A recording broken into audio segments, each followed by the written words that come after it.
guys, welcome to the vlog.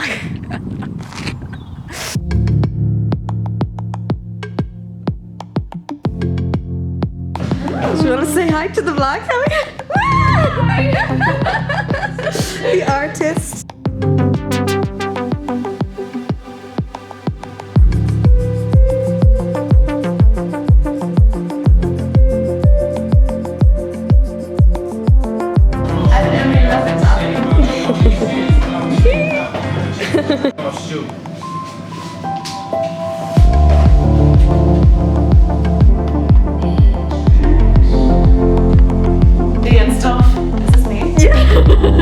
Oh, it's so dark. I can see the light.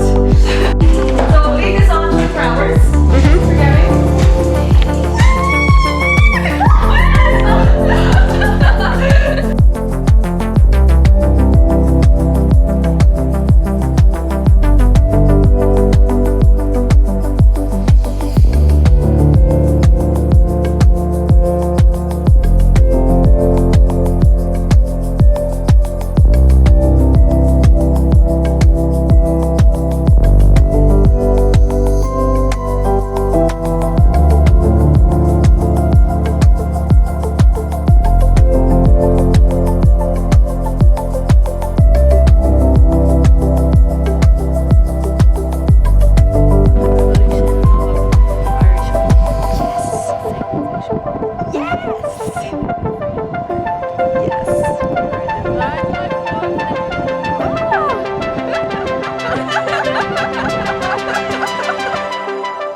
Hey guys, it's me again, in a different car.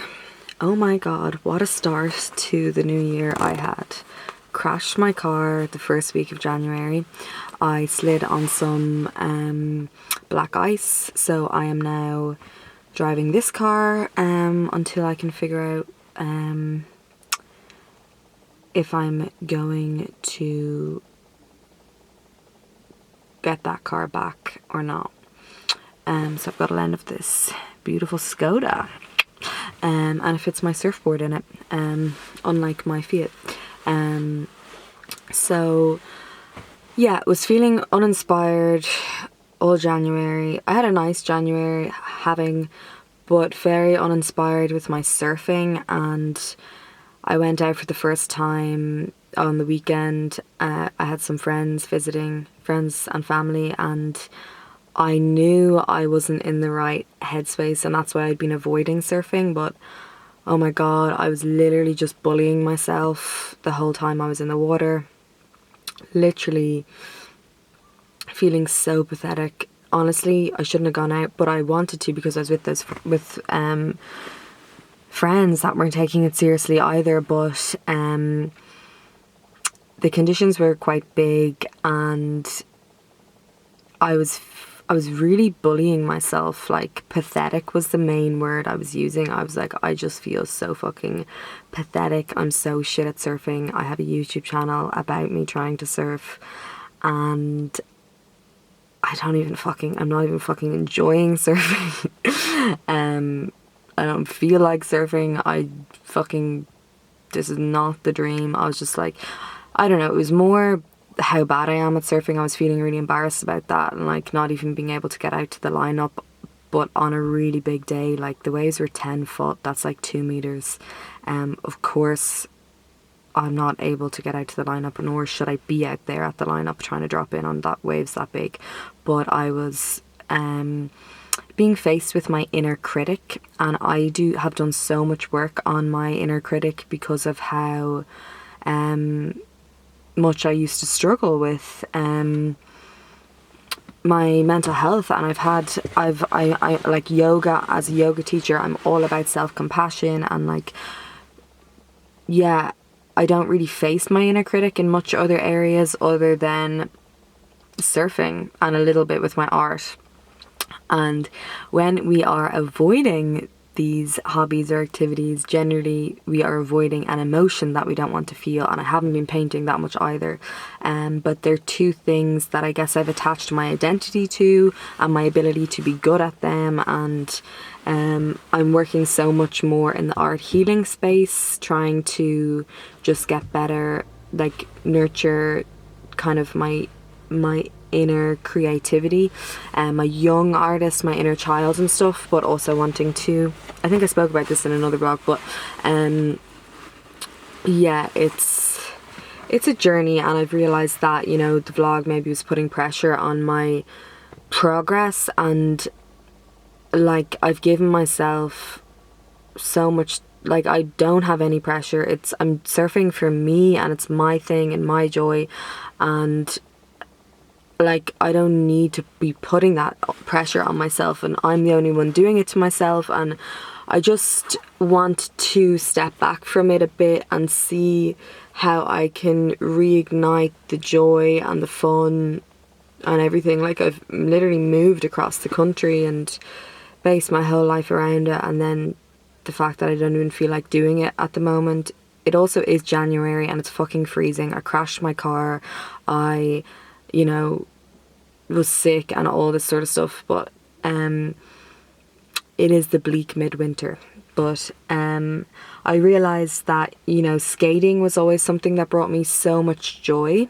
So I am parked up at the skate park now. I'm going to be checking out and like going to a lot more skate parks, because skating brings me so much joy, and it's something I never ever had an inner critic with. It was just always fun, and the skate community are very accepting people, and there's a lot of like diversity and just cool people. And sometimes the surf community can be not as friendly, shall we say. Surfing is a bit more macho, but that's something I don't like about it, and I have to accept that that's part of the sport. But I played competitive sport my whole life, and I'm not in this to compete against anyone else, let alone myself. I'm there for connecting to nature, the soul, the freaking spiritual connection to God I feel when I surf, and playing with my friends. And if people are women growling at me in the water, it just literally I just like, it takes me back to when I'd play hockey and women just becoming aggressive. There's just, oh my god, I hate it. I hate it so much, because I'm a gentle person, but you also have to stand up for yourself in situations like that. And I don't like when I have to be, when that part of me has to come out. Like I try to just smile at people and diffuse them with kindness, but you also have to stand up for yourself, and that's part of life, and I get that. But it's another reason why I just have been unmotivated to get back in the water, because I'm just like, fuck that, fuck everyone, no offense. But yeah, and that's why I love surfing with my friends, because we're all playing and none of us take it too seriously. But my girlfriends that I have here are quite good at surfing, and I'm still trying to, you know, surf smoothly sideways on the wave, as opposed to surfing straight with the white water and like just about dropping in on a green wave. So I've got to go back to basics with it, and I think reconnect to the joy and the fun. Waves are good today. It's high tide right now, so I had to go to Ennis anyway to get frickin' battery of the key car replaced, and now I'm at the skate park, and then I'm gonna go home and surf. I also booked flights to Bali to visit Ella and Grania, and that's April. I usually like to go away for my birthday, but I'm actually going to be doing a shamanism training on my birthday, training to do some shamanism healing, because I work with a shaman sometimes. He's a really cool guy. He was actually just doing some painting, like he's a painter. I guess that's his day job, on my parents' house years, like 4 years ago, and he basically we ended up having these really deep chats about the universe, and he does a lot of work healing people, and he has a cabin in his he lives in the country, and he has a cabin down in the back of his garden where he holds like healing plant medicine ceremonies with people, and he does a lot of healing work, and he's really, really, really disciplined man with very strong values and morals and deep connection to spirit, and he's helped me a lot with my struggles in the last year recovering from my psychotic and bipolar depression, and he just will check in with me and give me a few pointers, and he really helped me when I got quite blocked, because I have quite spiritual experiences, otherworldly transcendental experiences when I do go psychotic, the 2 times that I have in my life, and I get like, he's described them as, they're a spiritual emergence. Basically, too much spirit breaks through all at the one time, and none of it makes any sense to anyone else, and you're purely connected to other realms, but you're not able to ground the information or integrate the information to anyone else. And doctors, I think understandably, and will like admittedly say that they don't understand what's happening, but they do know how to stop what's happening. They do know how to stop that spiritual emergence. Like when people lose their mind, no one knows where they go. They're gone, but where are they? They're somewhere,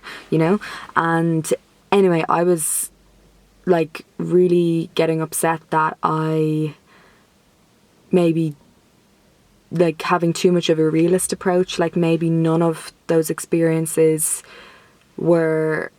maybe they were just freaking la la land, and they're very enjoyable.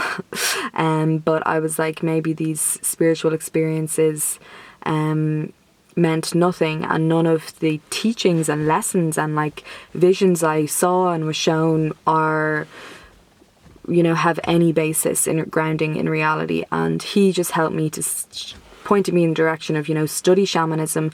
A lot of people, it's a last resort for them, because that have bipolar or schizophrenia or any of these things where they lose their mind, because there's a lot of wisdom and understanding of psychosis and psychotic breaks and mania in the world and history and ancient studies and records of shamanism, and that could be a way for me to find some meaning. And I've already have found meaning, even just my experience being validated by him and other people that are connected spiritually. Just sometimes, like, that's when I guess I close myself off in my heart, and I feel really disconnected to the world, because I can't live in reality. It's too intolerable and insufferable, and I need my connection to spirit to like help me get through each and every day. And taking that part away from me, it just made me feel really bleak, and like there's no rhyme or reason to this game we're playing here on earth. And I truly believe that there is, and I feel that there is, and I know it in my bones and my heart and my soul, and I want to teach people that, because I've seen so much shit on the other side, let me tell you. And I've come back. I decided to come back. I could have stayed there, I could have permanently lost my mind, but I'm back. And yeah, that's they're the updates. So April, shamanism, Bali. I'm sure Bali will be super spiritual experience for me. I just want to surf all the time and hang around with my best friends. And I really want to help people to connect to the joy and playfulness of surfing and skating, and yoga as well, because that's just what I believe in. It's the life and philosophy I want to live, and obviously sisterhood as well. I guess I was also really busy setting up my ceremonies and putting all the systems in place so that I can be setting up all my sisterhood collective events and ceremonies. And if you are only here on YouTube, know that I also host things.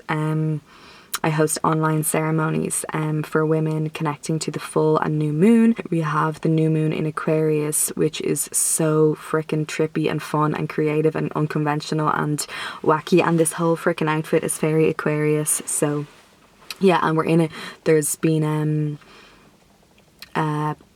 massive shifts in the cosmos, and we're in the age of Aquarius now. And we were in the Capricorn age, which was very three-dimensional, logical, Earth, and then Aquarius is just the total opposite. So we're about to step into some exciting times with a lot of change, and I think staying connected to the cosmos and working with astrology is a really powerful way to give yourself some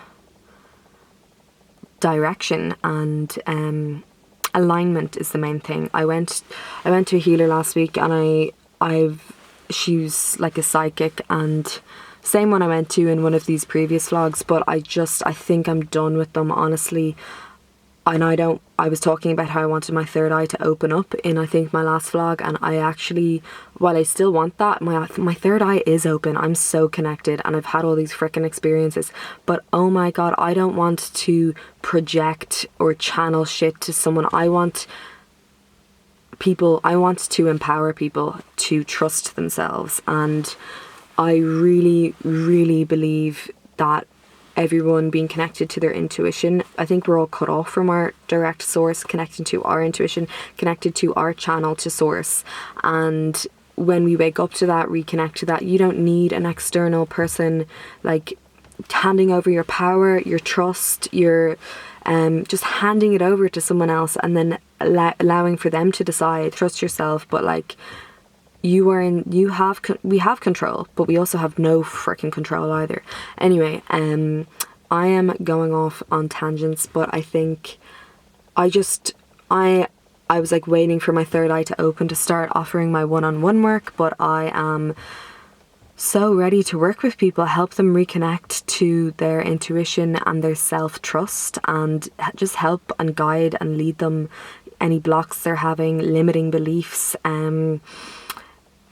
anything mental health related. I am not a therapist, but I have a lot of life experience, and my ways may be unconventional, but I am so rooted in safety and creating safe emotional spaces for people, but also expansion, because sometimes our comfort zone is keeping us stuck and stagnant, and we need expansion to grow. And like, growth doesn't always feel safe, but if we overexpose ourselves and grow, like change too much too soon, then we can actually traumatize ourselves. So it's exposure therapy, my little babies. Let's work on that. Okay, that is enough for you today, for me as well. Let's go check out the skate park, and yeah, I'm also going to yoga this evening, so what a fun day. And yeah, lots of love.